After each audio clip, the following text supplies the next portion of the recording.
What weights can be carried by these two different types of drone that you have? And could you just clarify the ranges that they have, how far they can fly? The initial drone that we used for our work within the 2 mile radius is a drone that has the capacity to fly approximately 20 miles, but that for the battery life. So it's really the battery life. Um, and you probably never want to go to the full 20 miles. And so we felt comfortable that if we needed to go at 5 miles or 7 miles, because you have to remember they have to return and they have to hover. And so they're using, in order to drop the package, there is some minimal hover time while they are, they come down to the altitude that they need to have the wire to drop the package onto the ground in a controlled manner at the patient's home. And so that particular drone, which could carry about 3 pounds, which is sort of more than you think actually, with prescription medications. That drone can go up to 20 miles. But most of the testing we did was within about a 5 mile radius. So that would have been 10 miles round trip plus the hover time, because you never want the drone, obviously, to have a battery fail on the way back. The other thing we learned, though, is, you think about how much weight can you put in there, but prescription medications don't weigh a lot, right? If you've only got a couple of bottles of antihypertensives for even a 90-day supply. So with our initial flights, which we only did to a couple of patients, the proof of concept that, sort of crawl before you walk, we actually did not have enough weight, and the drone wire could not disengage the package. So we had to bring it back to the hospital, and we simply put a bottle of water, just one of the, 17-ounce bottles of water, just to give it enough weight, so there's a sweet spot that you have to find in order for the drone to be optimized. So that was the original drone that we used, and that's more the traditional drone that many people think about, that have the multiple, propellers. But in order to get across 17 miles of water and back, it takes a different type of drone. And so our drone partner did a tremendous amount of research and eventually settled on a drone manufactured in Australia as the drone that they selected for the work over water. That particular drone is more like a small plane. It has a cargo capacity of about 5 pounds. It doesn't have the same limitations as far as a specific weight to make the guide wire drop, because in that particular drone, it actually lands and personnel need to remove the cargo and then push a button to send the drone back to the drone port. So that required a different technology. And interestingly enough, the first time that our drone partner had used that technology, so the amount of testing that was required prior to actually putting it into production was fairly extensive, and had to be signed off by the FAA before we could do our initial flight to the island. You've mentioned the guide wire a couple of times, and I'm curious, how is the delivery made? Does the drone just drop the goods somewhere nearby?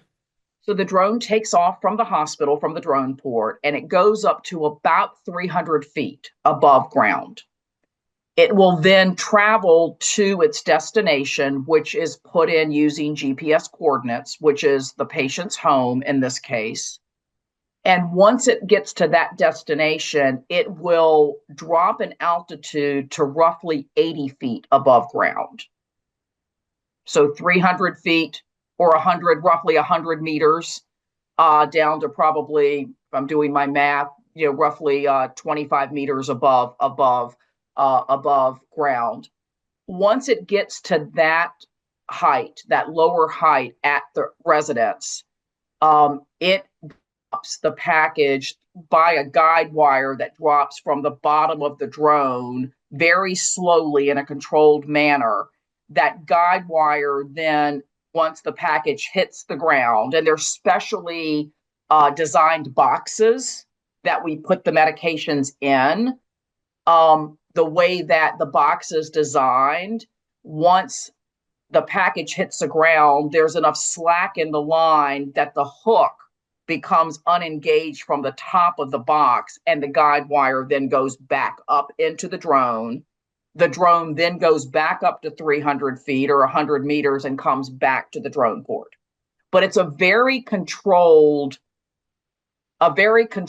process where once it gets to its delivery location, it hovers in a stationary manner, drops to the right altitude, and then the guide wire is what actually drops down with the package attached and until it hits the ground. And then the guide wire is retracted and the drone comes back home. So as a patient, I would see the drone arrive in my driveway. Yes, Wow. yes. And that's one of the reasons that as we were looking at locations, they had to be very careful. If it was a heavily treed lot, there may not be a clear landing zone. And so, at least for our proof of concept, again, you want to go into it being the most conservative and with the idea that you'll be the most successful that you can. And so, we look to our drone partner based on their experience doing drone delivery for other commercial entities in other parts of the country, that they understand what makes a successful drop. One of the other things we did not have to face, but I've talked to some individuals doing drone projects in more urban areas, is if you think about apartment buildings, and, that provides a different kind of complexity around finding the right landing zone. So, for example, do they have a courtyard? Can they come into the courtyard? What does that look like? But for our purposes, because we're very rural, most, the individuals we were delivering to lived in single family homes with a yard around them. And so the goal was to deliver those packages essentially to their front porch, or, the right at the bottom of the stairs to the front porch, if you will. Mm-hmm. Now, what about security? How can you be sure the medicines or even the drone don't get stolen or damaged? So one of the things we did from the pilot is we coordinated very heavily with our patients that signed up to be in the pilot to understand when we were going to deliver, which day and about which time, and are they going to be home. But at the end of the day, at least in the United States, Amazon delivers medications, FedEx delivers medications, UPS delivers medications, and those are just left on people's front steps with no security. So there's really models in existence in the United States where medications are delivered and there's nobody there to pick them up until later in the day. But again, we wanted to be very conservative. And so we did coordinate deliveries when the individual was going to be home for the purposes of the pilot. But that's technically not required.